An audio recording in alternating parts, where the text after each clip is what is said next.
Speed chat.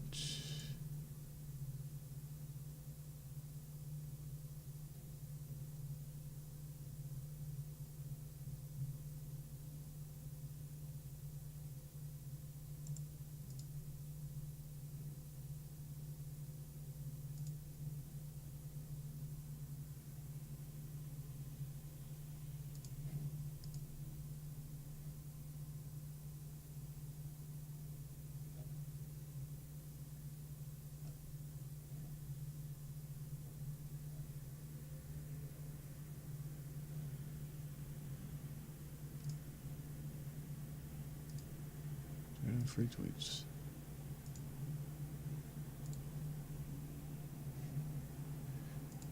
Alright, so gonna be playing some Kaythy Rain.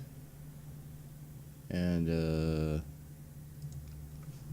just setting things up. Twitch.tv for the stream. So this is a little game. Let me bring up their Steam page so I can give props to the actual studio that created it. They're working currently on a new adventure game, which I've wishlisted. It's a studio by the name of Clifftop Games, and the publisher is Raw Fury. And it shows a lot of promise. It's definitely not necessarily like the perfect adventure game, but despite sort of criticisms that might arise, this game is absolutely everything that I want in an adventure game. It's got compelling story, it's got compelling direction, and it's one that I definitely want to recommend.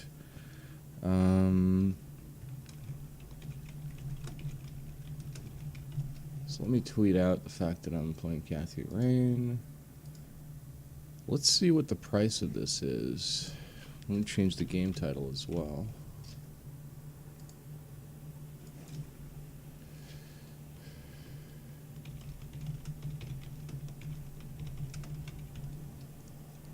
And I want to make sure I get what the sale price is for it currently over on Good Old Games.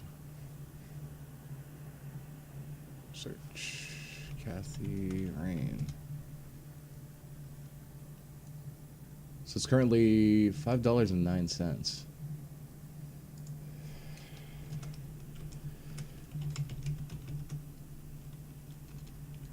$5 on GOG.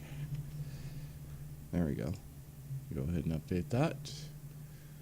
And yeah, the new game that they're going to be coming out with is known as Whispers of a Machine, and it looks in the same vein, but it looks really gorgeous, like in terms of what's shown. So be sure to take a look at that and wishlist it if it's your cup of tea. So without further ado, I'm going to hop into Kaythy Rain. What options do we have here? Game controls. I'm not going to mess with the volume. I already kind of set that up. And we're just going to go new game.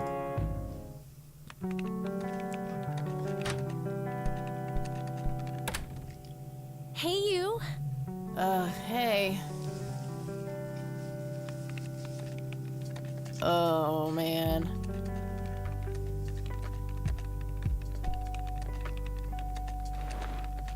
Oh, God, this is so comfy. I'm just gonna lie here and suffocate on my own vomit now. I had a thing I wanted to tell you. Uh-huh.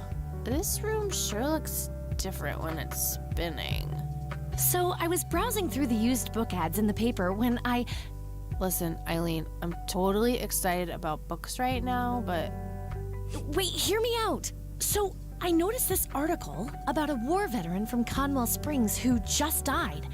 I remembered that you used to live there and everything, and Oh, how I wish for joyful, blissful sleep. And get this, his name was Joseph. Joseph Rain. What did you just say? You knew him, right? I knew it. I knew you'd know him. So, got a few dialogue options here. Yeah, he was my grandfather. I really don't want to talk about it. I haven't seen him since I was a kid, a lifetime ago. I haven't seen him since I was a kid. A lifetime ago. Hey, wait a minute. I never told you where I grew up. Oh, well, I might have sort of looked you up. That is not cool, Eileen. Seriously. I just couldn't help myself. Well, one of these days you're gonna help yourself to a restraining order. I'm just telling you this as a friend. I know. Well, anyway, you should know that the funeral is tomorrow. Okay. Are you gonna go? I don't know. Good night, Eileen. Good night, Kathy. Eileen seems to be a bit of a snoop. September 25th, 1995. Oh, God, make it stop.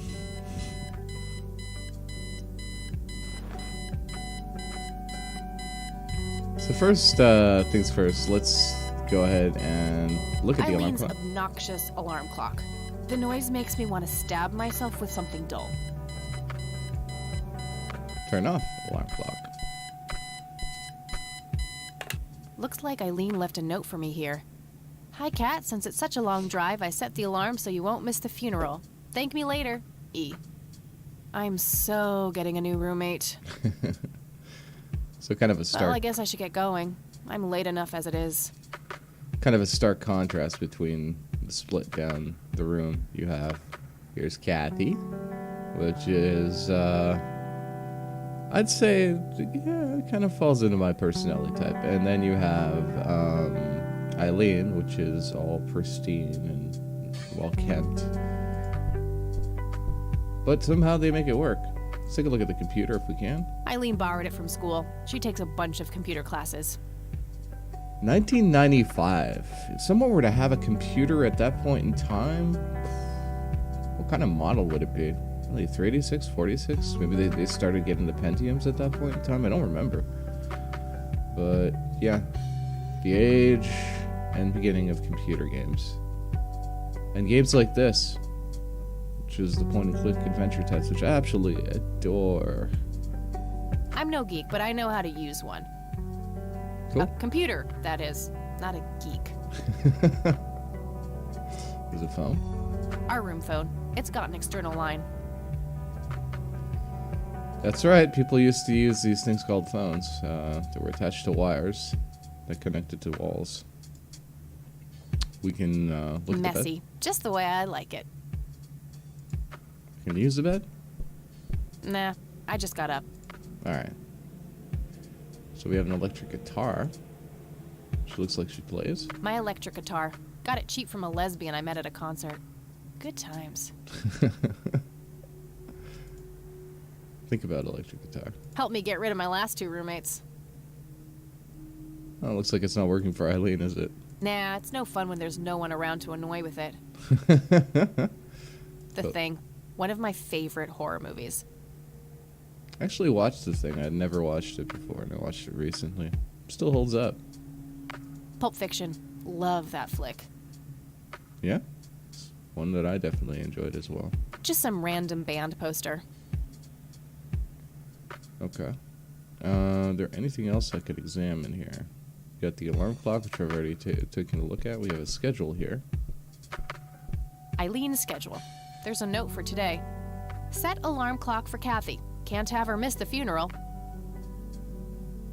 That movie's not out yet. It's a promo poster Eileen got for being an extra. She tells everyone who walks in here the same joke. Spoiler alert, the boat sinks. Titanic.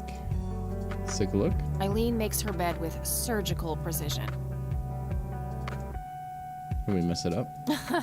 Would be fun, but a bit too childish. Even for me. Wow. Not for me, though.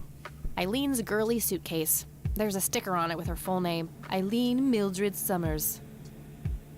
Mildred. Oh my God, I'm gonna get her for that. I wish I could wrap up that fact and save it for Christmas. So far, I really like Kaythy's voice actress. It was a little rough at the beginning, like with the drunkenness. Didn't quite nail that for me. I'm fairly sure it's about some guy who falls in love with his golden retriever. Really? There's a movie about that? I think that movie is about a girl and a boy who hate each other at first and then they fall in love for no reason at all. Oh, wait. That's every romantic comedy ever. Closet? You got Pink Bear. We meet again, Mr. Bear. Don't give me that look. It's not my fault you ended up so close to my lighter. So she's got a bit of a dark side to her. Makeup check, hair check, horrible mood, and contempt for humanity check. What do we have in our inventory? We have a notebook?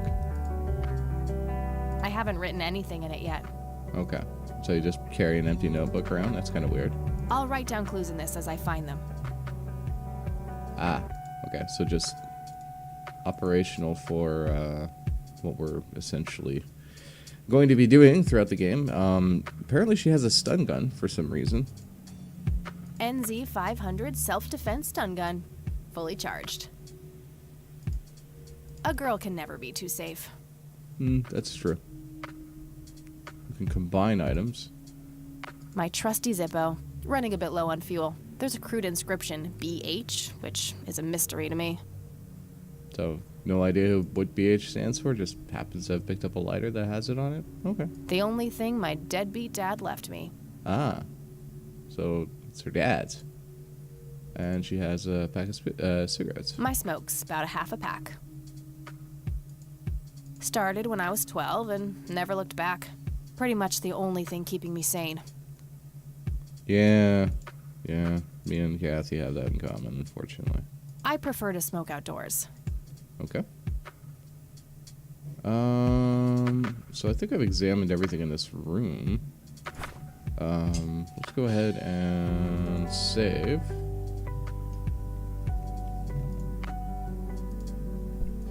And we'll head out the door.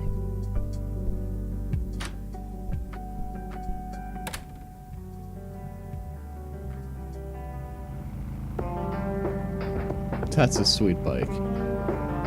So, looks like the destinations come up here. We have access to the cemetery. And we just have this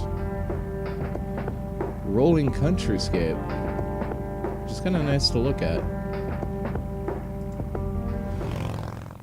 for a few seconds.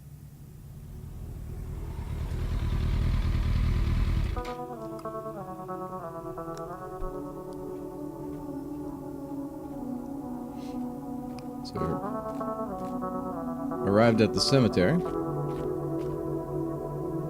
Well, here we are. God, I really need a smoke. Does anyone object? Guess not. Dead people rule.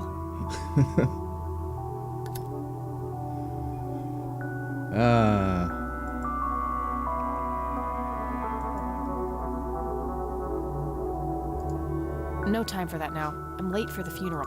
Okay, so I can't look around. There's a mausoleum. It says price. A family mausoleum. The family must have been fairly rich. Those things don't come cheap.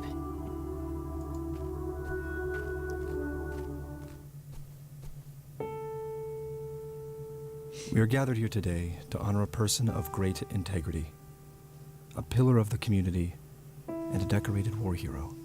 His name was Joseph Irving Rain. We all remember his warm heart, his compassion, and his eagerness to help others. His passing, while our loss, is surely heaven's gain. Now we entrust our brother Joseph to God's mercy. We commit his body to the ground, earth to earth, ashes to ashes, dust to dust, in sure and certain hope of the resurrection to eternal life through our Lord Jesus Christ, who will transform our frail bodies so they may be conformed to his glorious body, who died, was buried, and rose again for us. To him be glory forever. Amen. Just had to make this about Jesus, huh?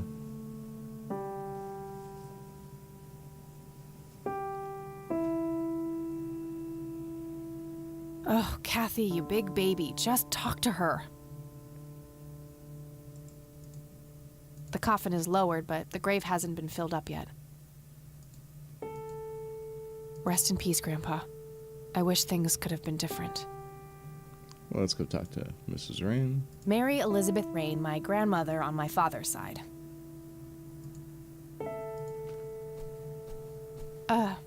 Excuse me? Mrs. Rain? Have we met, Anna? You look strangely familiar. It's me.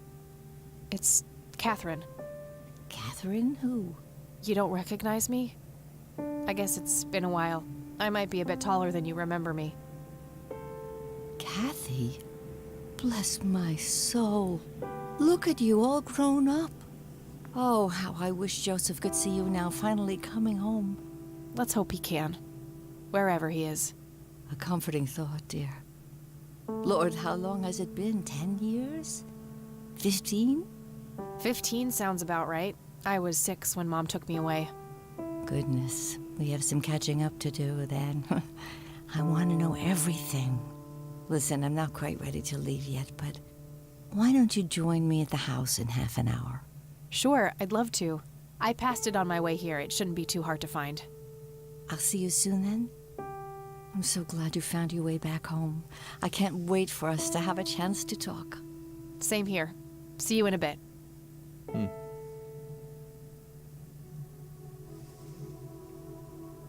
The landscapes for these are just absolutely amazing. Looks like we have a bunch of tombstones with some dates etched onto it. There's Elizabeth Parker, Lily Myers, Eric Mitchell. Not sure the significance of what these people are, but David Spielman, Stephen Cummings. Could be a way to get to the credits. Eleanor Foy, Benjamin Hayward. We have the priest here too. It's the priest who performed the service here. You don't want to get me started. Let's just say me and the humble servants of God have a history of not getting along. Oh, I see. All right. I'm sorry for your loss. Thanks.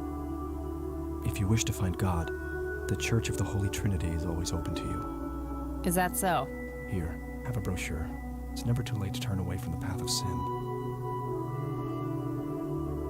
What makes you so sure I'm on a sinful path, Farah? You're not familiar with the concept of a lost cause, are you? No sin? What am I supposed to do for fun? I'm gonna go with that option. No sin. But what am I supposed to do for fun?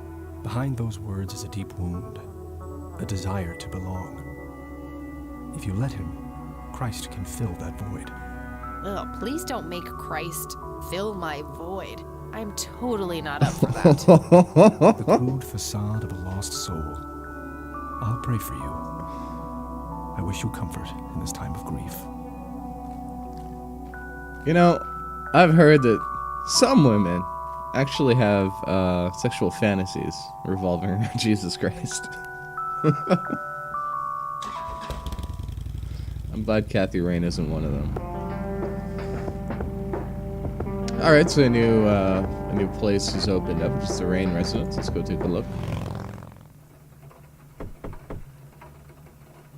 Grandma, anybody home?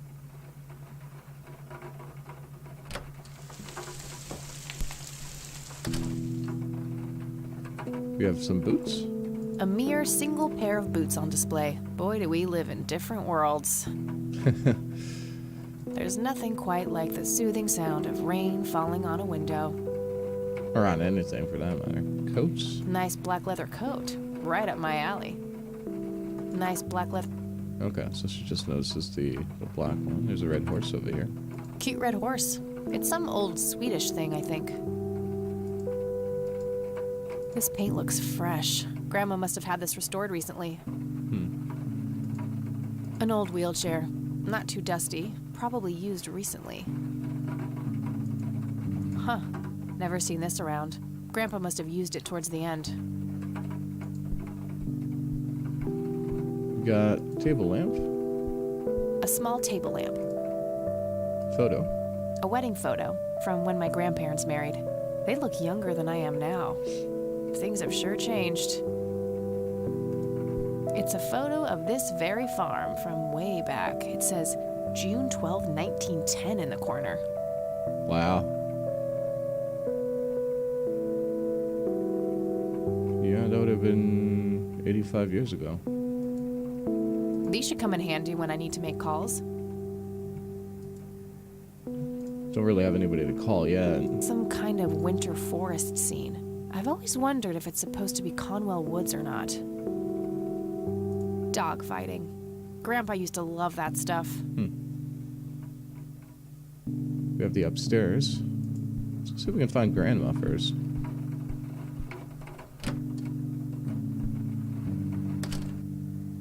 Oh, There she hello, is. dear. I was just wondering what took you so long. Sorry, I couldn't resist taking that old wheelchair for a spin. Oh, don't give me that look. I put it back. You haven't changed one bit. Always kidding around, just like when you were little. Come, have a seat. We have so much to talk about.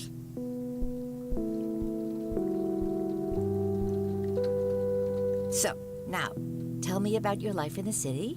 Oh, there's not much to tell. I'm going to school for journalism. It's my second year. I ride a motorcycle in case you missed it there out front. Ah, that's right. Just like your father. Yeah, I suppose. I must ask, have you heard anything from your father? Anything at all? No, nothing since he bailed way back then. I expected as much. He disappeared without a trace. No matter, that's ancient history. How's Sharon then? Tell the truth, you had her committed to a mental institution. Avoid this subject, no reason to bring it up now. She just went through a loss. She seems to be, in a solid state and isn't bothered by, the tales of reality. So I think I just tell her the truth. Mom is... I had her committed to a place where she could get some real help. I just couldn't take it anymore. I'm sorry to hear that. In spite of everything that happened when she took you away. Yeah, about that. I'm sorry I didn't visit sooner, Grandma. Mom, she told me all these horrible lies about you and Grandpa. When I was old enough to understand what she was doing, I felt like it was much too late. It wasn't your fault, dear. You were a child. I'm just happy that you're here now. Me too. So, what about you? How have you been doing all these years? I've been lonely ever since the accident. There's no denying that. What accident? Goodness gracious. Of course you don't know. She took you away before it all happened. Don't know what. I will never forget that dreadful day. August 16th, 1981. It was the middle of the night when Sheriff Truman knocked on our door. He had Joseph with him. I couldn't even recognize Joseph at first. All dirty and wet with an awful blank stare on his face, like his soul had been ripped from his body. Since that day, he never spoke a word. Forever confined to that blasted wheelchair. Really? For all this time? I had no idea. It came as a shock to all of us. That's horrible, Grandma. I'm so sorry. Thank you, dear. Whoever's voicing Grandma is exceptional. She knows her stuff. So, this seems to be what the notepad's used for, so we can ask about the incident in 81. So, 14 years since he's been confined to that wheelchair. And since Kaythy Rain pretty much left, it was like right after that. And he was essentially catatonic? Wow, that must have been hard. Why do you think Grandpa suddenly left that night in 81? I haven't the faintest idea.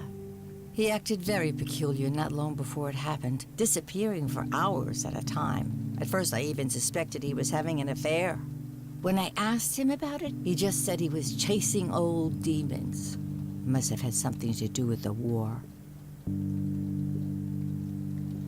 Post-traumatic stress disorder? What did the doctors say? What about the police? Let's ask what the doctors had to say. Medical professionals should be able to provide some insight into his condition. What did the doctors have to say about Grandpa's condition? Persistent vegetative state. That's what they call it. I've heard it all by now. One doctor said it was a stroke. Another claimed it was a seizure. The third hack tried to sell it off as a severe infection. It's all a load of tripe. I had an MRI performed on Joseph. It's one of those state-of-the-art head scans. Yeah, I've heard of them. Yes, well, according to the scan, his brain was completely intact. They thought it was a technical problem at the time, some kind of glitch. But the result was the same after 3 different scans on 3 different machines. Eventually, they had to confess that they simply had no credible explanation for the state he was in. And this injury just happened to occur on the very same night he mysteriously disappears? Indeed. I refuse to believe it was a coincidence. Post-traumatic stress disorder that settled in? That's kind of a stretch, but... Maybe it was post-traumatic stress disorder? Grandpa always had a hard time showing weakness. I don't know, dear. I'm just speculating. I didn't think too much of it at the time. Joseph was a man of few words. I'm sure he just didn't wish to burden me with it, whatever it was. I don't recall PTSD making people catatonic. I guess that might be possible. What did Sheriff Truman have to say about the matter? Not much. He said they simply found Joseph in that condition on the outskirts of town. The sheriff was convinced there was some kind of foul play involved, but the investigation turned up nothing. He later said that he was sorry, but that he was forced to close the case. You know, I could try to find out more about this. You're welcome to try, dear. Some kind of closure would mean the world to me. Okay, I think I'll head over to the sheriff's station for a little chat then. Would be nice to witness police doing some actual police service for once. Sure, you go ahead. Let me know if I can be of any more help. All right. Sorry about clipping the boom there. I was just trying to get seated properly, and yeah, we can show her various things from our inventory. Maybe the church brochure? Maybe she goes there. Give us some more information about that. What do you think about this church, Grandma? They seem harmless to me, but they can be a bit pushy at times. Huh, you could say that. Handing out pamphlets at funerals is in pretty bad taste. Awfully strange behavior for a priest, I'll give you that. Well, gotta go, Grams. Talk to you later. Bye, Kaythy. Alright, so we can take a look at various things here. There's nothing quite like the soothing sound of... I already went through that dialogue. Grandma has prepared some tea for us. Being polite to not have tea. Nah, I'm more of a coffee gal. You drink grandma's tea. Nah, I'm more of a coffee... Young lady. Nah, I'm more... Damn it. Alright, so much for that. There's a club chair. Nice leather chair. Freckles, the old farm cat, used to love that thing. It's a sideboard? A robust piece of wooden furniture. Is that what that's called? I used to love digging through those drawers when I was a kid, looking for coins, buttons, and trinkets. Grandpa and me, we had this game where he would hide pennies around the house and I would go on a treasure hunt. Never in the attic, though. I thought it was too scary up there. There's some booze.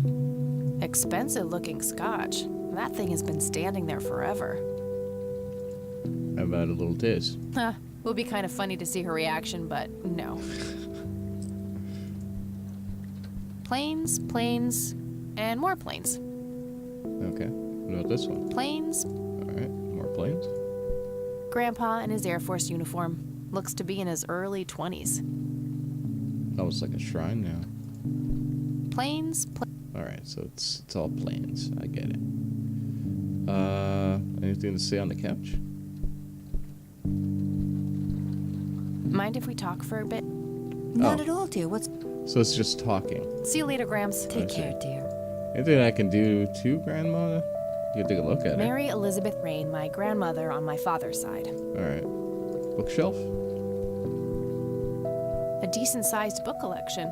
Most of them science or history related from the looks of it. Miniature plane. An intricate toy airplane with moving parts. I remember playing with that. Grandpa had a whole collection of them. That's pretty awesome.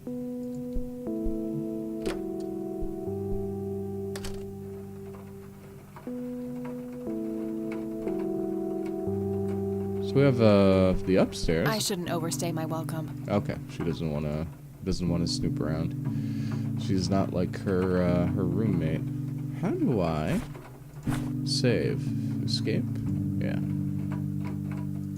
Alright, so what I'm gonna do is I'm gonna pause right here. I'm gonna take care of some business, and I'm gonna be coming right back to Kaythy Rain.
Alright, and I'm back.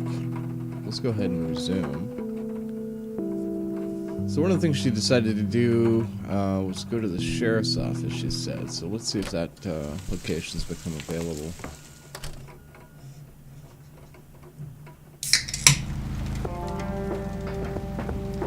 Oh, so we got a sheriff's station. I'm guessing that's the sheriff. Looks kind of it looks kind of like a tight ass, though. Maybe he'll be a really nice guy. What do we got here? A flag. Land of the free. A bunch of cops lining up for a photo. A medieval fortress near an ocean, probably supposed to be somewhere in Europe. Hey, Sheriff. What's Various the deal with that notices and a wanted poster. bunk? The one in the cell. Oh, I thought it was with you. Well, A shit. medieval fortress near. Alright, so it looks like we have a police officer here. There's the desk. Might be something useful in there. Well, I don't think we'll be able to get to it when he's just sitting there. Fax machines. The pinnacle of modern technology. There's some files over here. Lots of police reports, organized alphabetically by the looks of it. Okay, I guess. Maybe halfway through. That's no good. We're gonna have to cancel lunch today. Again? Oh, man. Your motivation shouldn't be limited by your growling stomach, Lanny. If you say so, boss. I don't think it's a good idea to work on an empty stomach, especially not for a police officer. Some young cop. Looks a bit familiar. Hi. Hello. Do I have to commit a crime to get your attention? Because I seriously will. Ma'am, I'm really quite busy at the moment. Hey, wait. I know you. I'm pretty sure you don't. Yes, I do. You're Kaythy. Kaythy Rain. My reputation precedes me, in a kind of but not totally creepy way. Aw, come on. It's me, Lenny. Lenny Marks. Admit the truth, you have no clue who he is, pretend to recognize him. She seems like a no-nonsense, kind of a straightforward kind of gal, so I'm gonna go with honesty. I'm drawing a blank. Really? You don't remember us playing when we were little kids? Not really. Sorry, buddy. Darn.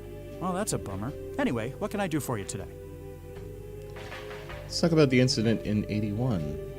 I wanted to ask if you know anything about my grandfather's accident. I really don't know much beyond the rumors. The sheriff may have more information, but even he probably doesn't know anything that isn't in the report. It happened before either of us worked here. Okay, I think I'll have a chat with the sheriff then. Sure thing. His office is to your right. Okay. Let's see if they know anything about the church. I mean, they are in this town. What's your opinion on this church? I think it's a nice enough church. Why? I don't know. The priest seemed odd. Kinda pushy. Yeah, I get your point. But I know the guy. He's harmless. If you say so. Alright. Well, gotta go. See ya.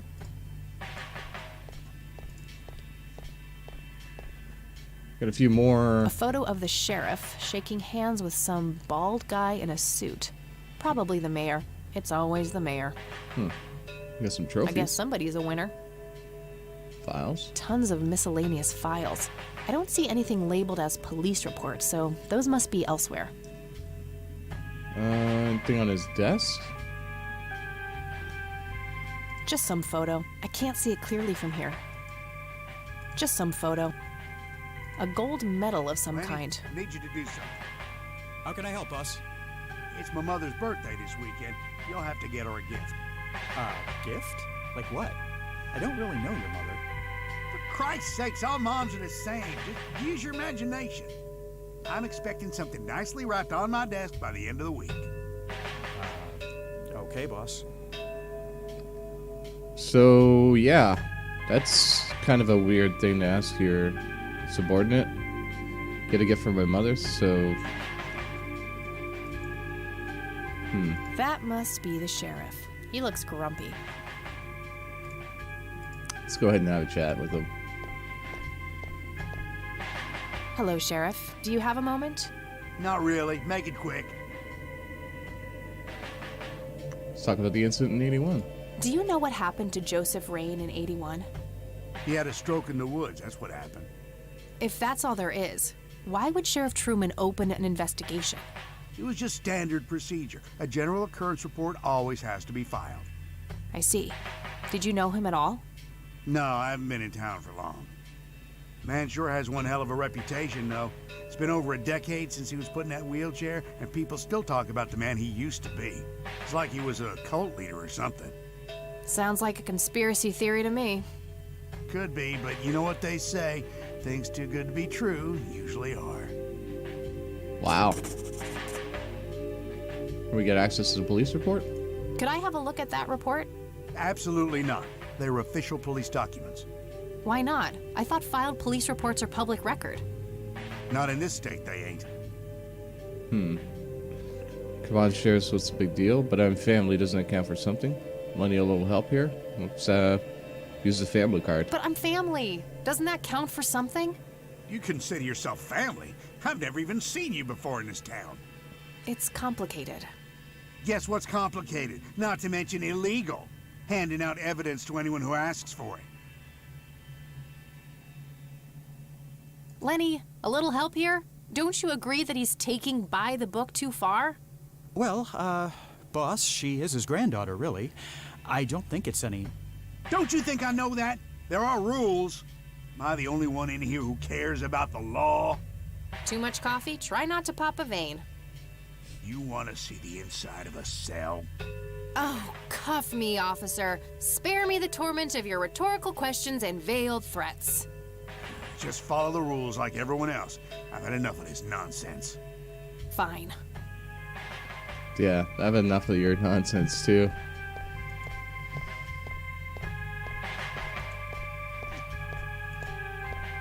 What's back here? Not sure where those doors lead. I should go check it out. Okay. Hey, Sheriff, what's the deal with that bum? What bomb?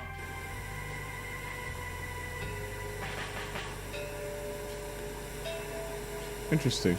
A jail cell. Looks cramped. Yeah, no kidding. We got a mop here. If I ever feel the urge to clean, I'll know where to go. Clean floor with mop. Very funny. She doesn't like being told to clean the floor. We have a bum here. Looks like an incarcerated bum. Let's have a little chat. Hey, What? I can't hear you. what a tiny TV. See if we can turn it off. Thanks. That was getting annoying. Yeah, no kidding, huh? Bulletin No board. wanted posters. I'm disappointed. What do we have over here? Various tools. An axe, a sledgehammer, and some other heavy tools. That's the tools. Just a bunch of boxes filled with office supplies. A computer monitor. Probably recovered stolen goods. There's no way small-town cops would be that up-to-date with the modern world.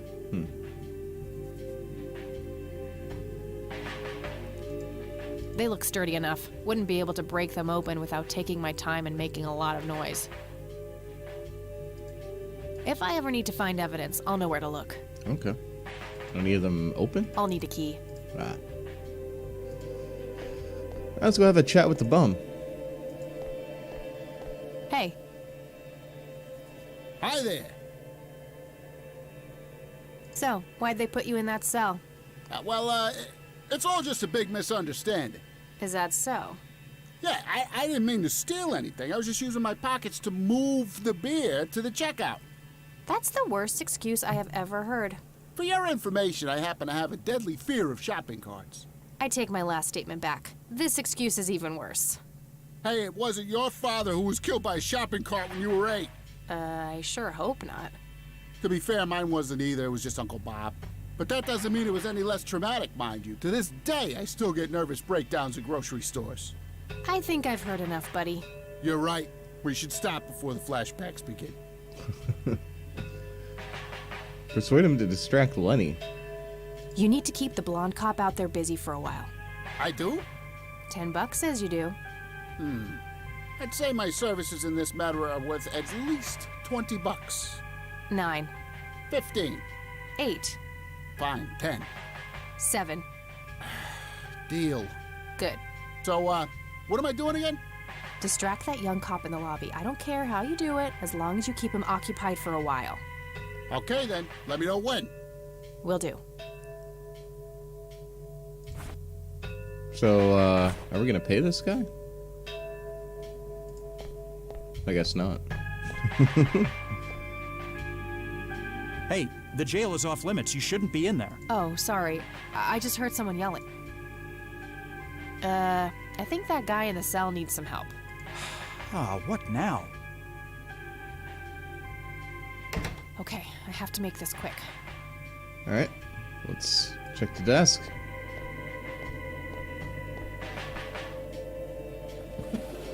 I see a bunch of keys to the evidence lockers. I could take one, but I need to know what I'm looking for first. Okay. Let's take the files. Okay, let's have a look. Alright. This was August 16th, 1981. Current year is 1985. So this is 11:40 p.m. Police report doesn't necessarily have any details in terms of like who the reporting officer was, what the location was. They blurred all that out. So an individual was encountered on the side of the dirt road, a few miles from Conwell Springs, blindly walking forward with his eyes wide open. The subject was identified as Joseph Rain. He did not respond when touched or spoken to. He appeared to be dirty from head to toe, wet up to his knees. Mr. Rain was fiercely clutching a small tape recorder, complete with tape. Being cooperative, he could be led into the squad car and transported back to town. A little bit later, at 12:25 p.m., picked up Mrs. Rain and brought her along with Mr. Rain to the emergency room at the community clinic. Upon a routine inspection of the patrol car, a tape recorder was found discarded on the back seat, filed as evidence in locker 5. So we need to get to locker 5. I'm gonna have to get my hands on that recorder. Okay, let's find the key to locker number 5. Got it.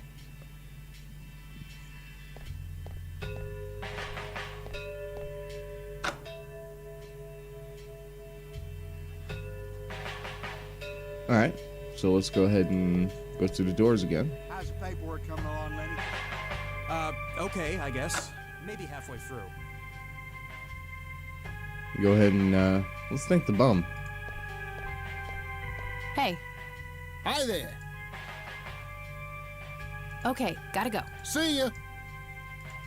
I guess we don't have an option to show our gratitude.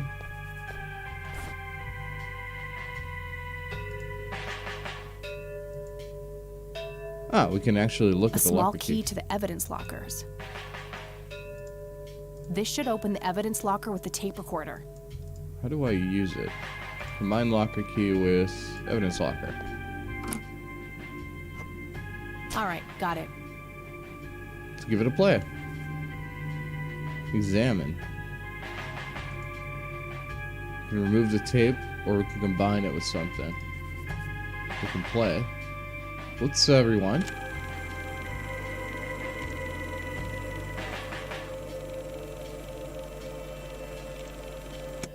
There we go. Note to self. Remember, the perfect bouquet consists of 3 red roses, a blue violet, and 2 yellow tulips.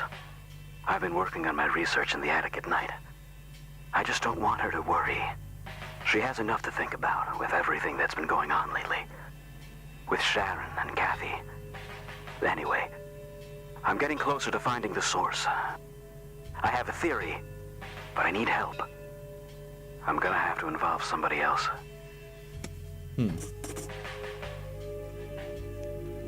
Alright. So let's go ahead and head back to our home.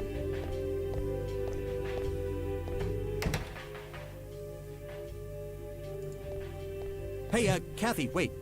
What? Do you eat foot? I mean, food? Absolutely not. I feed on human misery. I, Relax, Lenny. Yes, I do eat food. Oh, well, great. Can I buy you food sometime? And also buy food for me? And then maybe we could eat the food together? No, God, no, absolutely not. Actually, I'd rather eat a foot. I think I'd just say no at this point in time. I'm really busy right now. Maybe later. Oh, okay. See ya.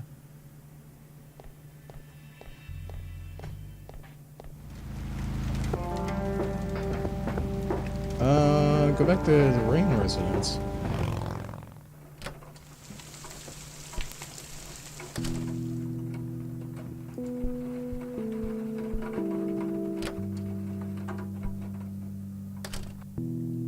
Oh, hello, dear.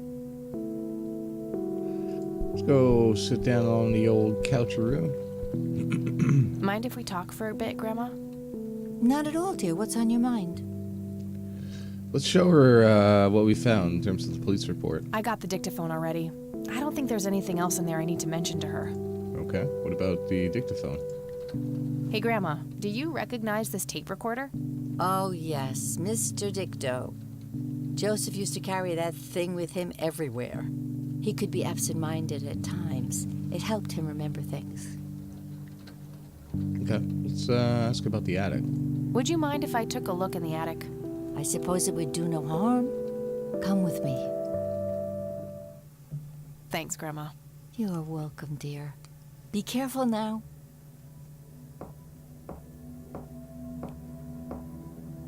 All right, it's a light switch. Nothing. The bulb must be burned out.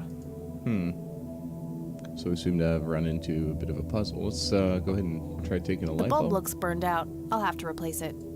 Okay, so I guess it's not gonna remove the bulb yet.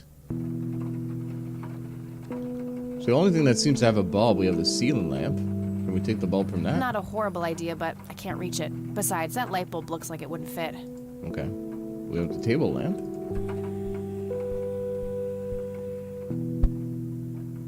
Free light bulb? Score? Is that upstairs? And we're gonna go ahead and replace the lamp bulb. In the dark. Standard light bulb. Looks intact and good to go. Either this was a case of sudden kleptomania, or I actually have a good use for this thing.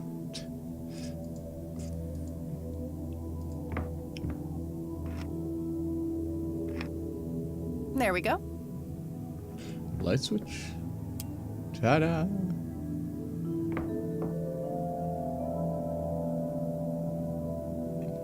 Mr. Bear! How did you get all the way up there? Good idea. You just keep watch. I'll do the searching. Mr. Bear reporting for duty.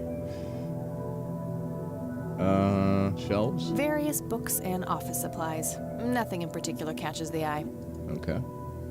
We seem to have a few items on... Can we open these? Might be something useful in there. Empty. Might be some... Nothing.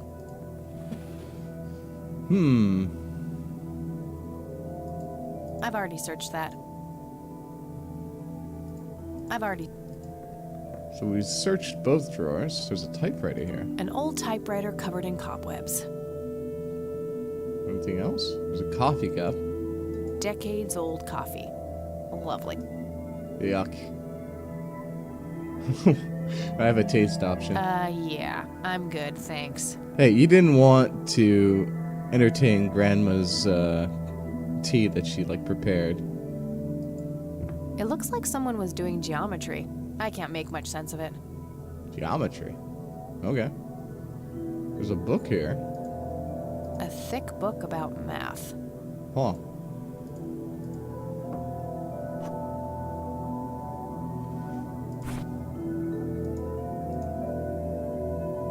Secrets of Infinite Numbers by Arthur P. Gibson. A couple of notes. There's pi, which is a very interesting number in itself. It's an irrational number, which means it just continues on forever. It also never repeats itself.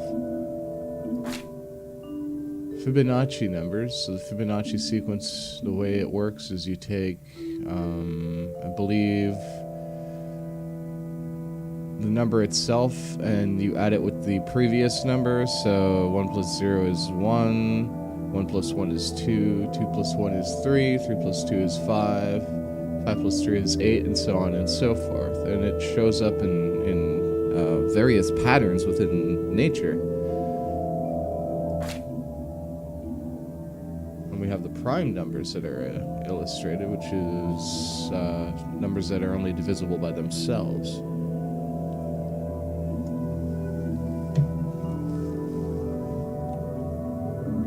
I don't really see anything in common between these things. I'm no mathematician, so I might be wrong in making that statement. A good site on YouTube for mathematics is Numberphile. Man, the music is really loud. Let's turn that down and bring up the speech volume. I'll also save the game. Alright, there's some papers here. Just some old bills. Nothing interesting. Nothing interesting.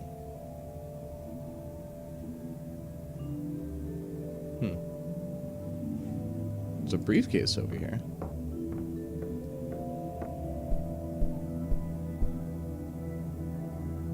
Seems to have some sort of a number lock.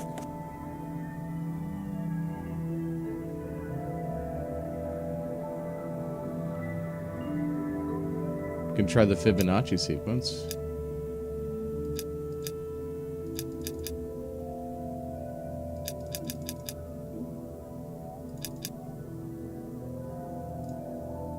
Yeah, that would have been too easy. I doubt the book alone is enough to solve this. Huh.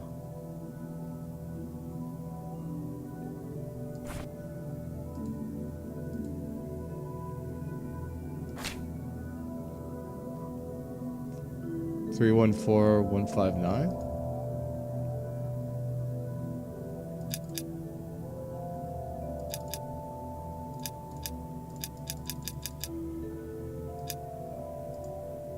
Yeah, that would have...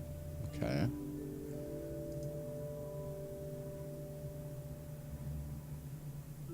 Could try the prime numbers.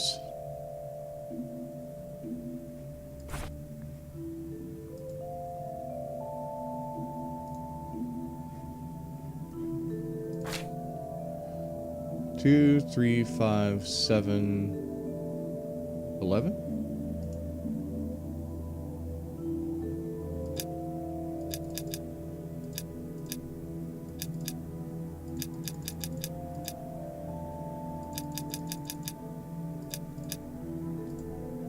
Yeah.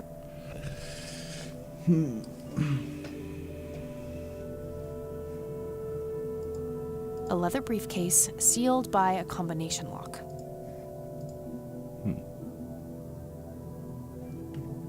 What do you have to say in the dictaphone?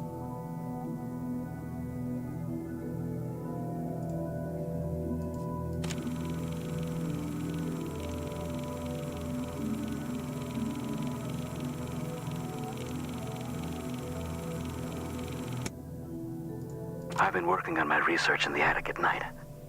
I just don't want her to worry. She has enough to think about with everything that's been going on lately. Note to self. Remember, the perfect bouquet consists of 3 red roses, a blue violet, and 2 yellow tulips. I've been working on my research in the attic at night. I just don't want... Note to self. Remember, the perfect bouquet consists of 3 red roses, a blue violet, and 2 yellow tulips. 3 red roses. Okay. So let me just open up a notepad here. 3 red roses. 1 blue violet. And 2 yellow tulips.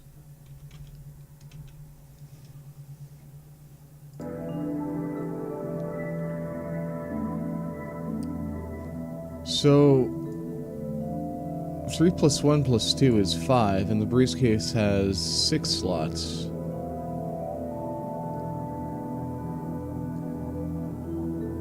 No, 3 plus 1 plus 2 is 6.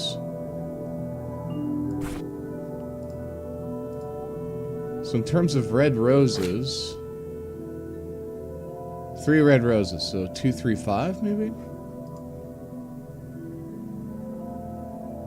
So that's right. And then there's 1 blue violet. We have the blue, which is going to be 1, and 2 yellow tulips. 3, 1. 1, 3, 1. Let's try that. Ah. Yes! Cool. A leather briefcase. Let's go ahead and open it. Have an envelope. A thick yellow envelope. Anything else in here? Looks like it's the only thing. Alright. You can head out. Let's take a look at what's in the envelope. It's the envelope I found in the briefcase. Let's see what's in here. There were 2 pictures, a newspaper clipping, a key, and a tape inside. Overexposed picture. So let's go ahead and eject that one. That's the cassette for the investigation. This one we're gonna go ahead and take a look at it. Standard microtape labeled answering machine. It should play fine in Mr. Dicto. She's calling it Mr. Dicto. The tape I found in the briefcase. It seems that it was used in an answering machine at some point. Okay. Let's combine it with the dictaphone. Let's go ahead and... Okay. Let's hit play. You've reached the Rain residence. Leave a message after the beep. Hello, Joseph, Mrs. Rain. It's me, Charles. I thought I'd give you a call. Erica just had her firstborn. It's a boy. Thankfully, he looks nothing like his father. Listen, I was thinking maybe you'd like to come and visit. And what about your little Kaythy? Maybe she wants to see the baby. Well, anyways, hope to see you soon. All the best. Bye. You people make me sick. We're never coming back. Don't call, don't write. If you ever try to contact us, I will call the police. Joseph, you there? It's me, Cocky. It happened to me, too. And I'm not going to tell any of those bastards. They got it all wrong. You're the only one I trust now. Just call me back as soon as you can. I wonder who this Cocky is. This is all pretty cryptic so far. What else did we find here? We got a small key. Let's take a look at It's it. a small key, fairly modern design. No identifying tag, unfortunately. Alright. Let's have a think about it. I wonder what this unlocks. Overexposed picture. Looks overexposed. I can't make much out. I think I see trees in the background, but most of the picture is just bright white. There's probably some way to enhance this back at school. I'll figure it out tomorrow when I'm back. Let's take a look at photo of soldiers. Grandpa in uniform with 2 other men. Something is handwritten on the back. Flight training. McConnell Air Force Base, 1941.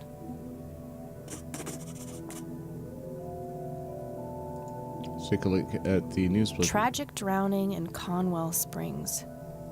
In early morning on Sunday the 14th, a teenage girl found dead near Conwell Lake. The girl is survived by her mother, father, and younger brother. The funeral service will be held at Conwell Cemetery on the 21st of July. The notice is dated July 15th, 1975. Tragic story. I wonder why Grandpa saved this. 1975. That was like 30 years ago. Alright, so we've got a few things that we can inquire about, which seems to have more questions than answers at this point in time. Mr. Bear! Good idea. You just keep walking. I love Mr. Bear. Let's head over downstairs. Let's go have a little chat with Grandma. Oh, hello, dear. Grandma, you have some explaining to do. Mind if we talk for a bit, Grandma? Not at all, dear. What's on your mind? Let's talk about Cocky. Does the nickname Cocky mean anything to you? Sounds vaguely familiar. It reminds me of the aviator call signs Joseph and his friends gave one another. Joseph was vigilante. I can't count the number of times he got into trouble for breaking the rules. To this day, I have no idea how he always managed to land on his feet. Must be hereditary, given the things I've gotten away with. Every time I wake up, I am genuinely surprised that I'm not in jail. I'm sure it's not that bad, dear. But to get back to the subject, you don't have any idea of who this Cocky is? I'm afraid not, but the Air Force might be a good place to start. All right. Cocky seems to be a call sign. Let's go to the McConnell Air Force Base. Can you tell me anything about McConnell Air Force Base? It's not very far from Conwell Springs. Joseph was stationed there for some time during the war. I believe they're still training young pilots there today. So when did Grandpa enlist in the Air Force? Oh, it was barely past the honeymoon when Joseph left to fight in that terrible war, together with his best friend Charles and my brother Andrew. Those were nerve-wracking years. I was so worried I thought I would burst. Every short visit from Joseph was a joy, but he kept going back to the front, to my great dismay.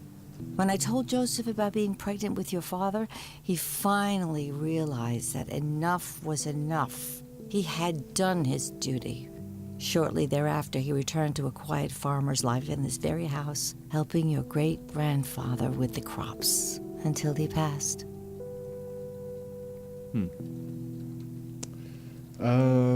Maybe she'd recognize some of the people in this photo. Look at this photo I found in the locked briefcase. Goodness, I haven't seen that picture in years. This was taken when Joseph was stationed at McConnell Air Force Base. That's him right there on the left. What about the other two? I don't remember the name of the smiling man in the back. The gentleman on the right was Joseph's best friend, Charles Wade. Charles Wade. What can you tell me about Charles Wade? Well, I do know he has made quite a name for himself since he and Joseph went to war together. Apparently, he came up with some brilliant piece of engineering for the airplanes. They use it everywhere now. Any idea how to get in touch with him? I'm afraid not, dear. I haven't seen him for years. He and Joseph grew apart before you were born. Any particular reason for that? Oh, not that I know of. Charles is one of the voices that's in the dictaphone. It's also about the drowned teen girl back in '75. I wonder if she has any recollection or insight for that. Do you know anything about a young girl drowning around here? Oh, yes. It was the saddest thing. She was only 16. We never really knew the family. They preferred to keep to themselves. Do you remember the name of the girl or her family? I'm awfully sorry, dear. I just can't recall. That's okay, Grandma. I was just wondering why Grandpa would have wanted to save this. Joseph was always affected by the tragedy of others. Perhaps he wanted to do something for the family. In any case, he didn't speak to me about it. All right.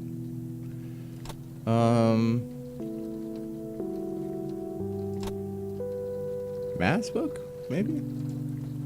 I found this book in the attic. Recognize it? Oh, yes. I bought it for Joseph's birthday once. He was always fascinated by numbers. He believed that math could explain everything in this world. He was a man of science. There's no denying that. Math can't explain everything in the world. At least it has so far. So that is in every particular facet. Interesting. Some even say that math is the language of the universe. Like Max, I forget his last name. He's a professor at MIT. He talks about how math is the universe, because essentially you can boil down fundamental particles to mathematical equations in terms of their spin and whatever their other values that they have. I think it's like spin. God, I'm like drawing a blank in terms of like what I learned from particle physics. Anyways. See you later, Grams. Take care, dear.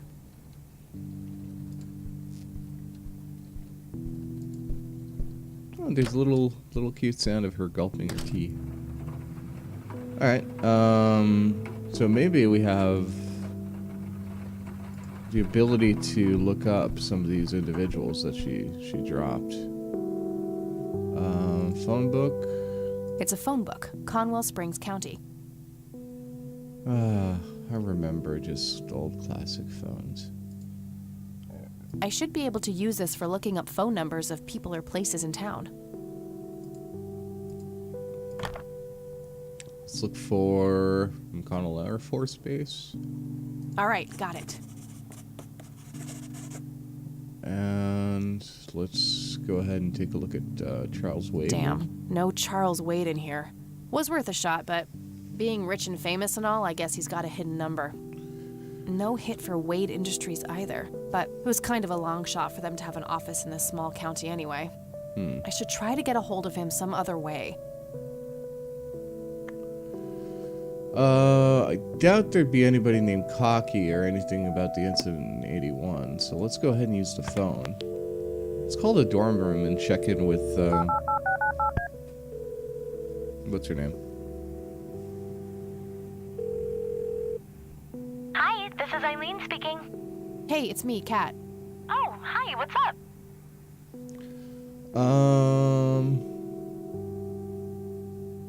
Let's talk to her about the various things that we found out about, I guess.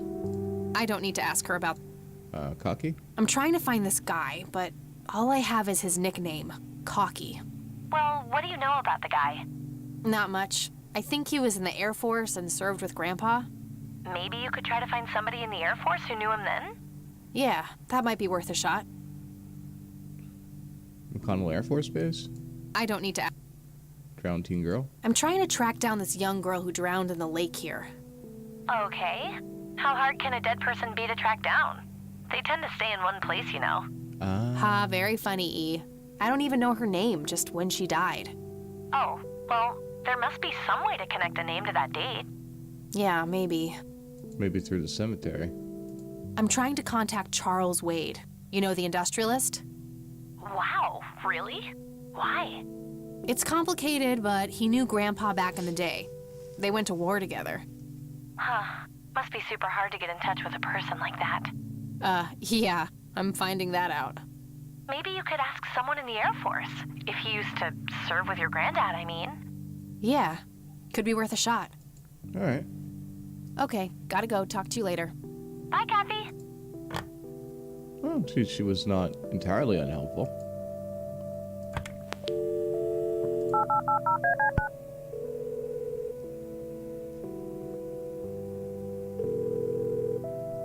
McConnell Air Force Base, how can I help you? Hi, I was just wondering if you had time to answer a few questions. Sure thing, ma'am. Ask away.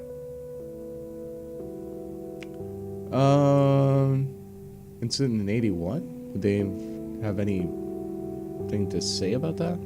Do you know anything about what happened to Joseph Rain in 81? I know that he was no longer stationed here at the base at that time. He'd left the Air Force decades earlier. But as a Conwell Springs citizen, sure, I've heard the rumors just like everybody else. How he was found by the sheriff all messed up, walking out of the woods with some kind of unexplained brain damage. Any theory as to what he was doing out there? I'm afraid not, ma'am. But I'm positive that it had nothing to do with this base or our operations here. Okay, what can you tell me about his service at McConnell? Well, Joseph Rain is a legend around here. His pile of medals weighs more than my car. I was fortunate enough to meet him before he suffered his injury, and I must say, what an inspiring man. I'm positive that he would have made General if he'd stuck around. Any idea of why he quit? He looks so happy in the pictures from the war. Oh, your family, ma'am? Granddaughter. Well, then I'm sorry for your loss. I heard about his recent passing. Appreciate it, buddy. So, about him quitting. I shouldn't speak ill of the dead, but some say the war broke him. PTSD. Me? I don't think so. When I met him, he had this aura about him, like he wasn't afraid of anything. Maybe it was just guilt. He ended a lot of lives, but that's just me speculating. Gotcha. Thanks for the thoughts. Not to disparage his insight into the state of mind of Joseph Rain, however, like sometimes PTSD takes a while for it to kick in. You could be just sitting, feeling fine, and then bam, all of a sudden you're getting these like panic attacks, this just wave of stress, and your mind essentially just breaks at that point. Do you recognize the aviator call sign, Cocky? Afraid not, ma'am. I know all the call signs here, and I'm positive it's not one of them. This isn't current, though. It might have been used as early as World War II. Oh, that's unfortunate. We don't keep any official records of call signs. The only option I can think of is to get a hold of somebody who was around back then. Any suggestions? The only person I can think of who is still alive would be Charles Wade. All right, thanks. My pleasure, ma'am. Anything else I can help you with? We'll see if we can get in touch with Charles Wade. I'm trying to get a hold of Charles Wade. Would you happen to know how to reach him? I'm sorry, ma'am, but Charles Wade is a public figure. He has explicitly asked us not to provide his contact details to anyone. Is there any way you can make an exception? I really need to talk to Mr. Wade. Oh, can do. I can't really help you out unless you have some sort of official business.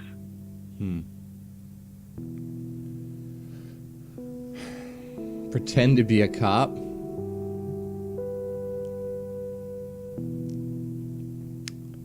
Yeah, I don't think that'll fly. Let's we do know a police officer that could get some information on that. Never mind. All right, then. Any information about the Air Force Base itself? What can you tell me about McConnell Air Force Base? This is one of the oldest Air Force bases in the U.S., established during World War I. The main purpose of it is to train fighter pilots. The McConnell Flight School is well renowned all around the country. In the late 80s, the school started accepting a limited number of civilian applicants due to the high demand. Some of the most famous dogfighters in U.S. history, such as Ethan Fireball Jenkins, Joseph Vigilante Rain, and Brett Savior Myers, trained at this very base. Charles Wade, the great industrialist, did too. Some claim that many of his revolutionary ideas came from the former chief mechanic here, the late Niles Bloom. Interesting. Thanks for the history lesson. All right. Maybe he's heard about the drowned teen girl. I don't see a reason to ask. Okay. All right, that's all. Goodbye, ma'am. Okay. So we've gotten a bit of detailed information. Let's go see if we can take a look at this cemetery and see if who essentially dropped dead in 75, if we can get a name.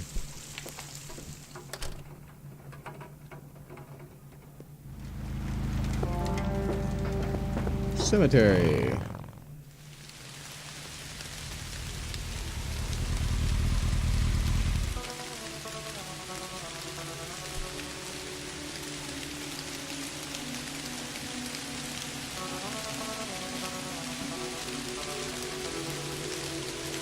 So I'm going to go ahead and I'm going to save here, number 4.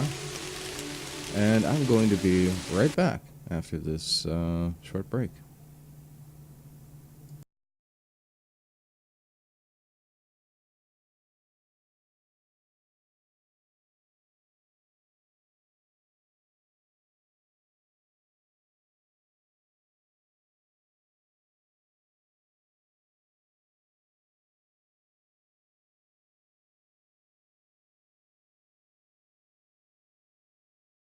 So I know very little about you.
Alright, so I am back.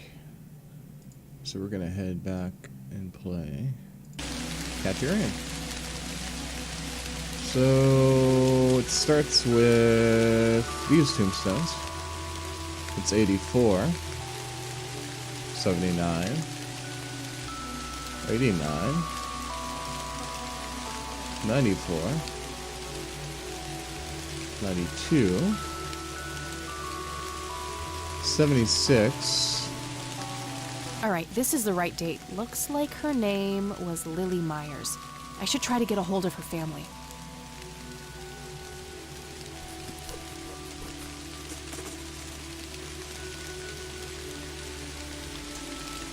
I wonder what that kid is doing here all alone.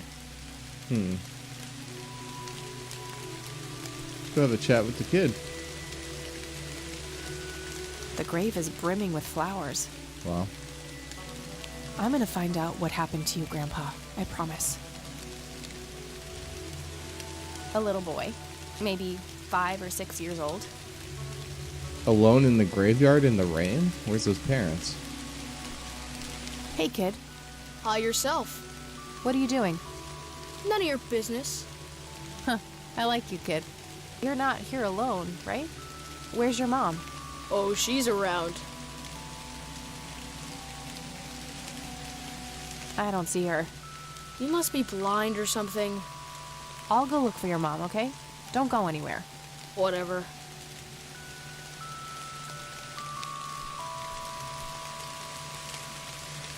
It says price.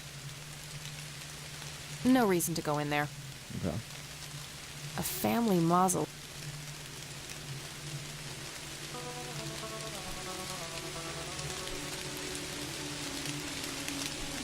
I shouldn't leave while that kid is alone.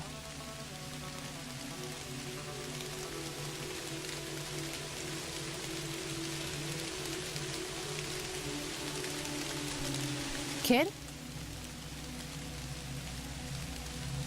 Guess he found his mom. Alright.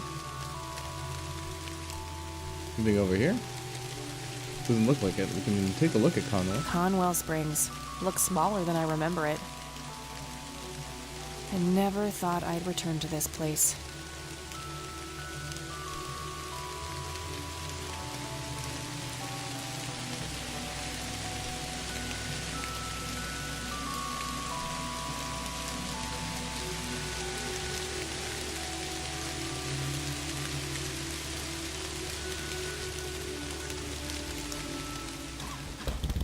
Alright, so let's see if we can go to the sheriff's station and ask about Lily Mason. On top of, Hey, Lenny. Hello, Kathy. Connell Air Force Base. Nah, I don't want to ask him about that. What about Charles Wade? Nah, I don't want to. Okay. Nah. Lily Myers? Hey, Lenny, could you check the files for a police report? A girl who drowned around here, Lily Myers? I'd love to help, Kathy, but you better check with the sheriff first. Fine, I'll do that. Well, gotta go. See ya.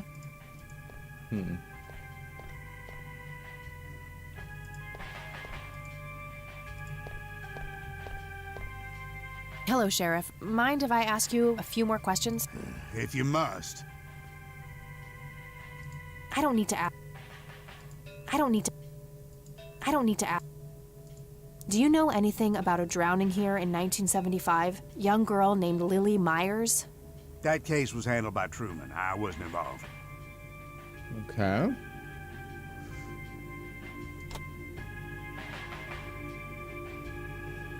That's all for now. Good.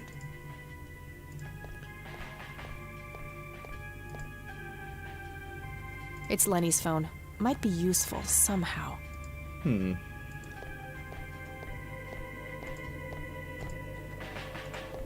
Lanny, I need you to do something. That just gave me an How can I idea. help us? It's my mother's birthday.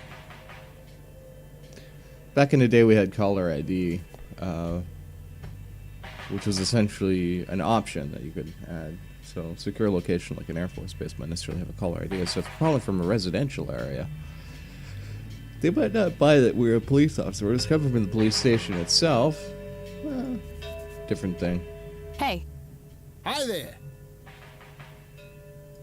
Could you distract Lenny again? Sure, I needed to puke again anyway. Good to know.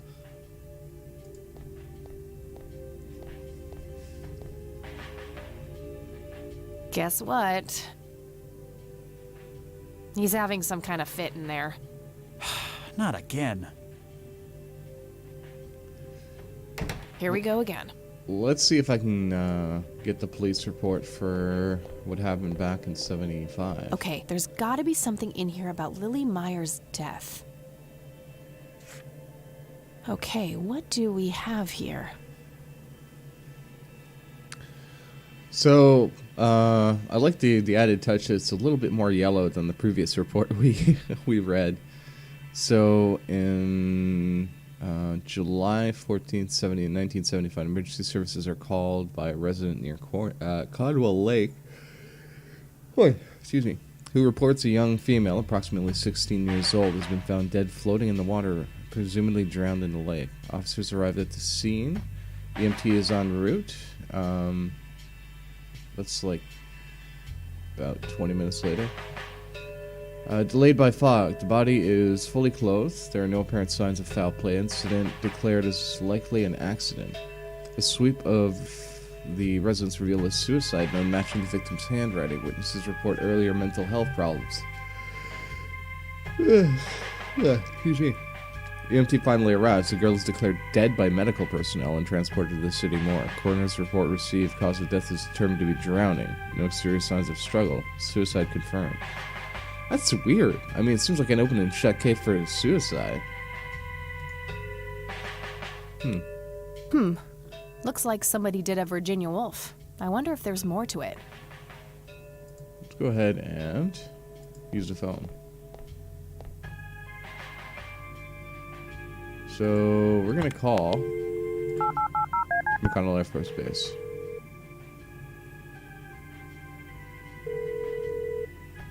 McConnell Air Force Base, how can I help you? Hi. I was just wondering if you had time to answer a few questions. Sure thing, ma'am. Ask away. Charles Wade. I'm trying to get a hold of Charles Wade. Would you happen to know how to reach him? I'm sorry, ma'am, but Charles Wade is a public figure. He has explicitly asked us not to provide his contact details to anyone. Is there any way you can make an exception? I really need to talk to Mr. Wade. Oh, can do. I can't really help you out unless you have some sort of official business. I do have official business. I'm Deputy Reagan. I'm calling from Conwell Springs Sheriff's Department. I can see that you're actually calling from the station. You say you're a cop? You don't sound like a cop. Accuse him for being sexist. What the hell is that supposed to mean? It's just because I'm a woman, right? Women don't belong in law enforcement? Is that what you're saying? That's so sexist. Now, that's hardly what... Do you have any idea what I have to go through every day? Nobody takes me seriously. The dirty looks, the sexual innuendos, Relax, okay? I'll check the files. It's 555-7641. Thanks, buddy. Wade residence. There you go. Done and done. Alright, now let's, is there anything else that we need to get?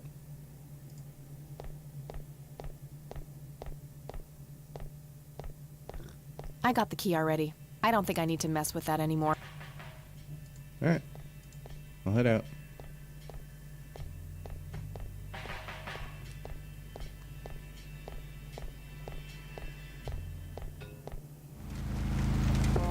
Let's go back to Grandma's residence.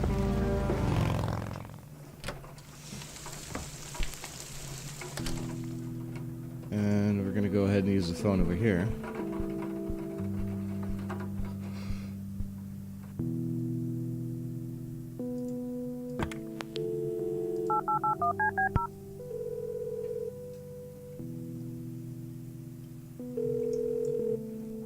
Wade residence?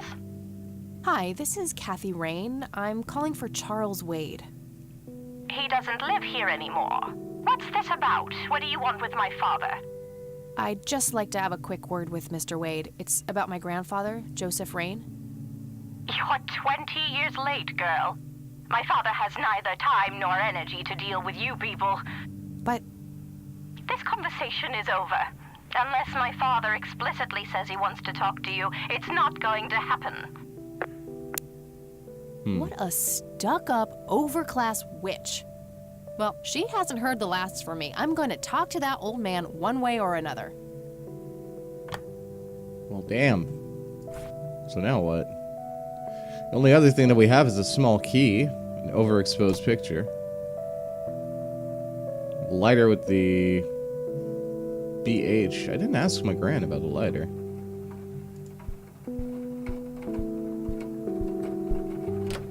Let's go have a talk with Gran. Oh, hello, dear.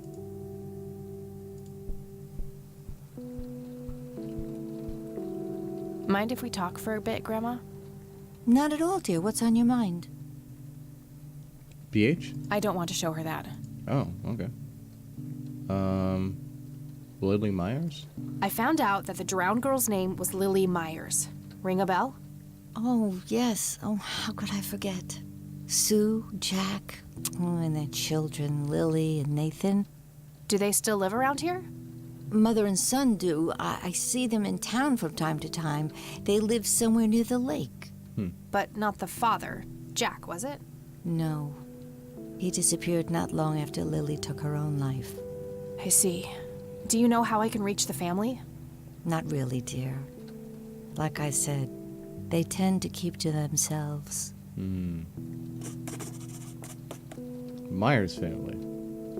I don't see a reason to ask her about that. Okay. The Myers family. I don't see a reason to... So we... Bye, Grandma. I'll be back later. So long. We've exhausted all dialogue options with Gran. Which is unfortunate because I like talking to her. She's got a really pleasant voice. So the other lead we have is the Myers family. Let's go ahead and take a look in the old phone book. All right, found an address. So we got an address. A new location to go to. So let's go ahead and save here. Under 5.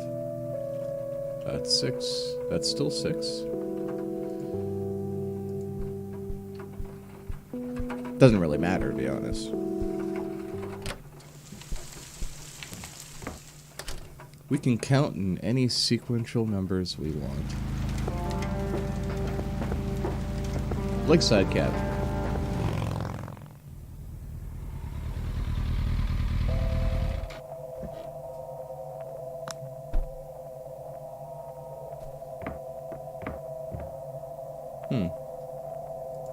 Conwell Lake, where Lily Myers met her demise. Can we go swim? Oh, gee, I would, but I forgot my swimsuit at home. I just go skinny. I can see someone moving inside. Alright. Got a thermometer. 55 degrees. Not too chilly, thankfully. We can take the thermometer? It doesn't belong to me. I don't want to take it without a good reason. Cigarette butts. There's a ton of discarded cigarette butts. Might as well have one while we're here.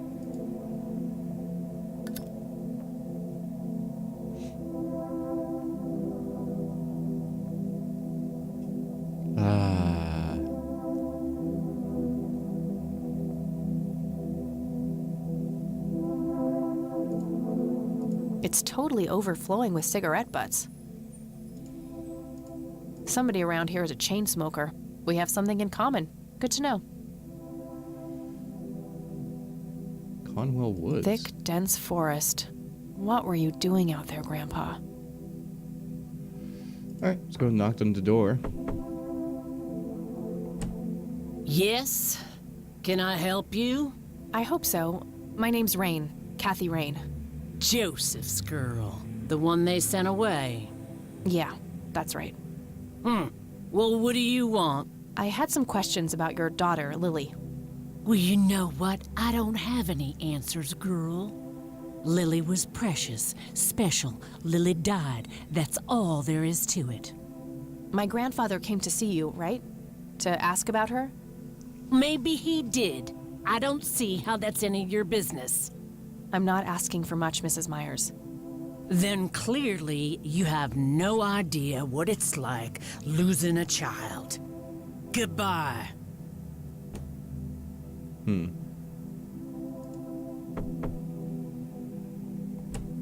Stop it!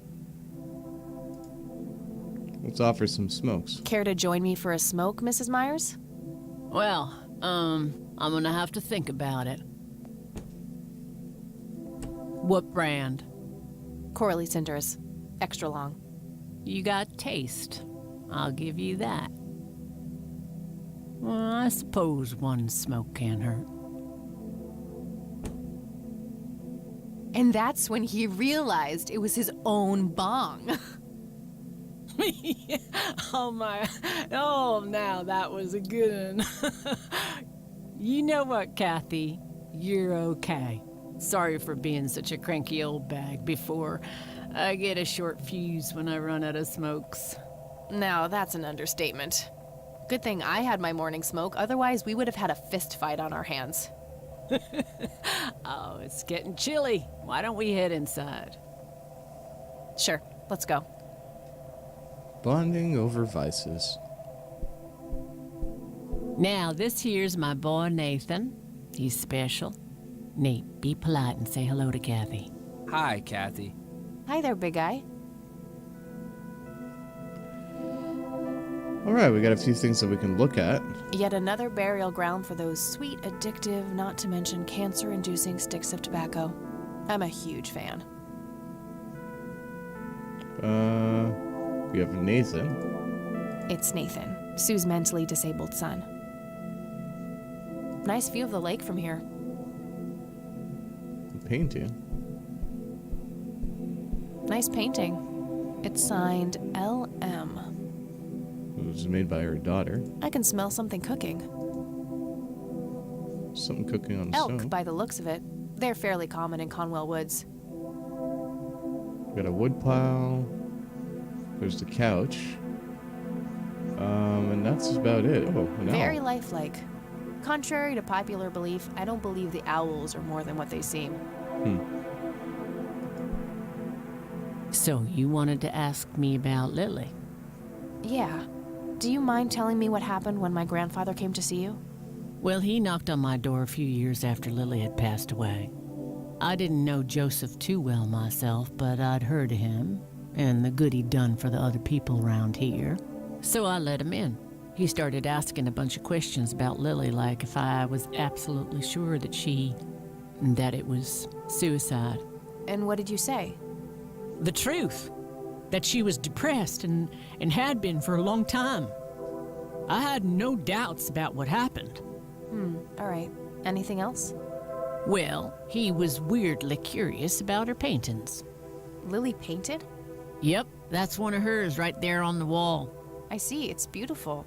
So, in what way was he curious? He asked if Lily had painted anything odd or strange. I didn't really get what he was after, but I let him have a look at her work. He spent some time browsing through them, and then he wrote something down on a piece of paper, thanked me, and left. Huh. Any idea of what he could have seen? Not really. I had the paintings all lined up. Could have been any of them. Would you mind showing them to me? Well, I would if I could, but this is the only one I have left. I sold the rest many years ago to this weirdo art collector.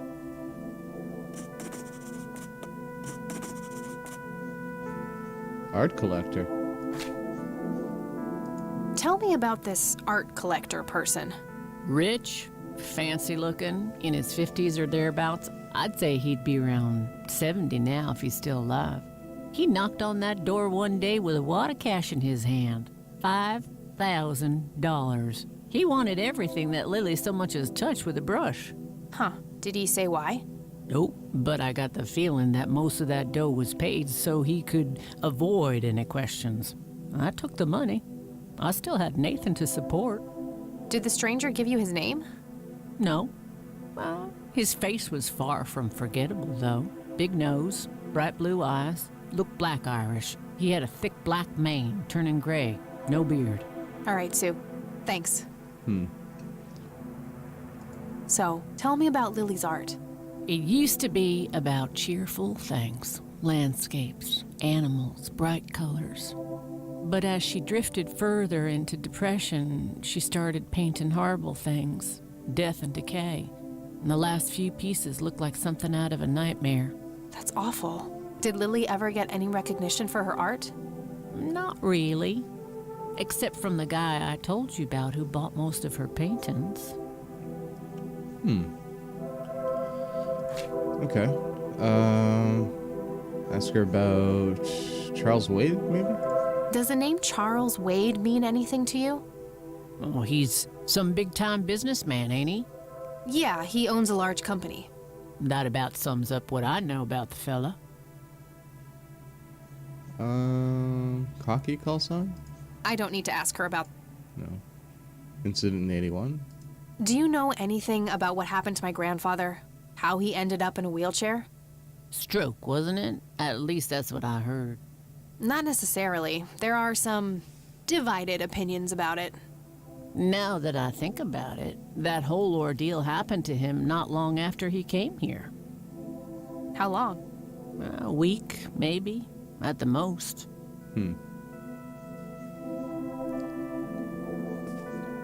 Mind telling me what Lily was like, Sue? I'd be happy to. She was Nathan's older sister by 2 years. Lily was like any girl growing up, normal, happy, talking about school, boys, and whatnot. And she and Nathan were close back then, always playing together in the woods. When Lily was 10, she started drawing, always doodling on just about anything she could get her hands on.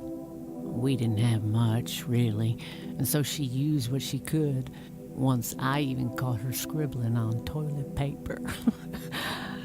On her 12th birthday, we gave Lily a thick sketchbook with an assortment of pencils. She was ecstatic. That was the happiest I'd ever seen her. From that day, drawing became her life. Eventually, her art teacher at school helped her to get started with oil painting. When Lily was 15, something changed. At first, I thought it was just usual teen angst, but no, this was something different. She started going out, disappearing for long periods of time. She locked herself in when painting. She never used to do that. I tried everything. Counseling, support groups, antidepressants. Nothing worked. About a year later, she just gave up. And, well, you know the rest. I'm sorry, Sue.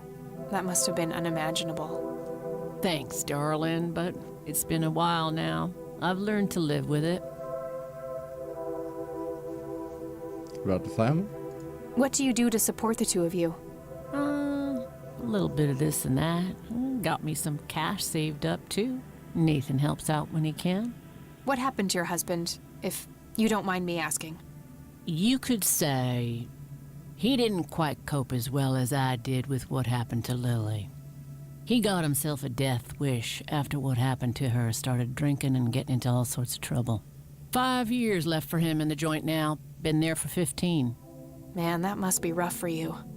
Oh, we're doing just fine without him, aren't we, Nate? Mama takes good care of us. Mama sure does. All right. I wouldn't see any reason to ask about the McConnell Air Force Base, but... I don't need to ask her about that. Okay. What about the church? What do you think about this church? It's a good church. I go there from time to time. I bring Nate, too, when that boy needs the fear of God put into him. Zippo lighter? No reason to show her. What else? Small key? Do you know what this key opens? Well, that's a bit of a weird question, ain't it? But no. Photo? Hey, Sue, do you recognize any of these men? Well, there's Joseph Rain. Always so handsome. I had such a crush on him back in the day. And That's him. The man who bought the paintings. He's much younger here, but there's no mistaking that hair and nose. Are you sure? I'm positive, little cat. That's the guy who walked into this cabin with $5,000 in cash. That's very helpful, Sue. Thanks. Ugh. Another question for the elusive Mr. Wade.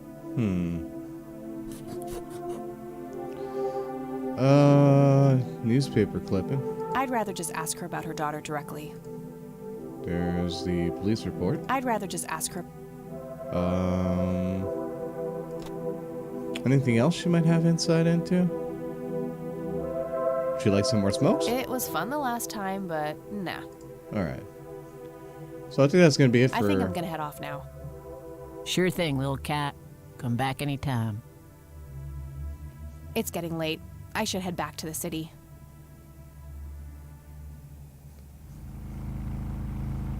Get on the Catmobile.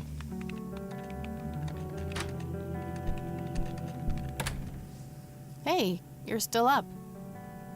I was wondering when you'd show up. How did it go? Long story. I found out about some stuff that happened when I was a kid.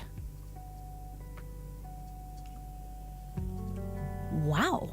What a mystery. So what's the plan now? Plan? There is no plan. This whole thing was a stupid idea. I know. Some shut-eye is the plan. I'm about to pass out. I know what, but I don't know yet, but I'll figure something out. I don't know yet, but I'll figure something out. What about this Charles Wade? You still haven't talked to him. And that strange bright picture you showed me? Those tapes? Listen, I know this guy. Eileen, relax. We can talk about it tomorrow, okay? Oh, it's way too late now. No, I couldn't possibly sleep now. I'm way too excited. Well, that makes one of us. Nighty. Good night, Cat.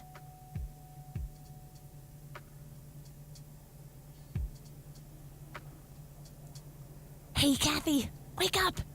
Ugh, you are so lucky there are no sharp objects near this bed. Guess what? I got an idea. Please tell me it involves you taking a sabbatical.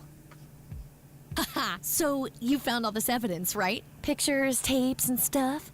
I guess. Why? Well, as you know, I have a computer. And I know this hacker guy, Dave, and... Oh, never mind. I'll just write you a note. You go back to sleep. Seriously, Eileen, sometimes I just marvel at how your brain works. I know, right?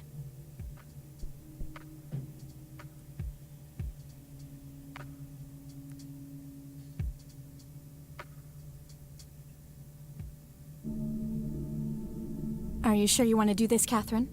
You still have time, if you think there's any chance you would change your mind. I'm sure, Doctor. Just get it out of me. But please, don't tell my mom. I'm sorry, but we have to do that. It's the law. It's none of her business. It's my choice to make. Nobody has to know. Just pretend it slipped your mind. It's none of her business. It's my choice to make. I have enough shit going on with her already. This would just add fuel to the fire. I'm afraid there's nothing I can do. Fine. Let's just get this over with then. Right this way.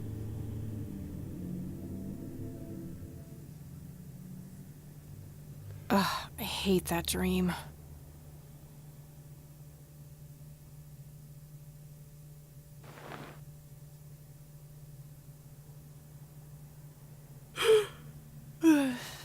I guess Eileen went to class. I probably should too. Nah. So, seems that we have a bit of a past when it comes to unwanted pregnancy. That's what I'd assume that would be. And she was dealing with getting an abortion, which does put a great deal of emotional stress on women. So yeah, get a little bit of backstory in terms of Kaythy Rain, what kind of a person she is. Dealing with a mother who had mental illness. I'm assuming it was at that point when she was younger. So yeah, that's not easy. Father's not around. So I think I'll wrap this up for now. And I'll be playing some more Kaythy Rain over the course of Christmas. because it was on sale, and it's a really fantastic project that was put together. And I have nothing but praise to give it, despite, you know, criticisms here or there. I think the voice work is absolutely phenomenal. Definitely like the high bar in terms of expectations that everybody should reach towards. In any event, I will see you guys next time.